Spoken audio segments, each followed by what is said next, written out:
台北国际电脑展伫昨开幕 ，Intel 的执行长季辛格演说的时阵讲到，要和台湾的同伴做伙合作，搁再改变世界。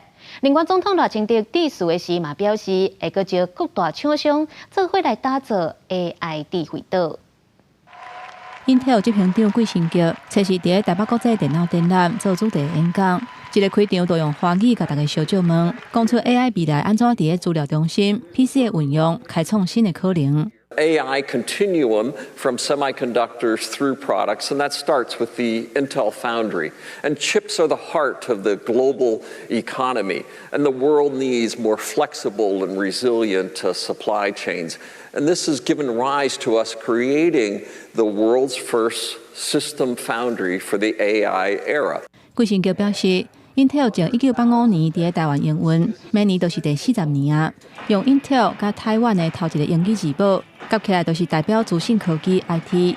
透过 Intel 甲台湾合作，希望会当改变世界。不过伫台顶的时阵，伊嘛反驳回答执行长黄仁勋讲 Intel 传统处理器伫 AI 时代会失去动力的看法。 Unlike what Jensen might have you believe, Moore's Law is alive and well, and Taiwan continues to play a central role. 季辛格认为讲 ，Intel 当咧开发有关 AI 解决的方案，未来每一个装置拢会变做 AI 装置，每一间公司会变做 AI 公司，世界拢是 AI。应用 AI 的风潮，总统赖清德参加电脑展览的时阵表示，要招厂商做伙来打造台湾，加做 AI 的智慧岛。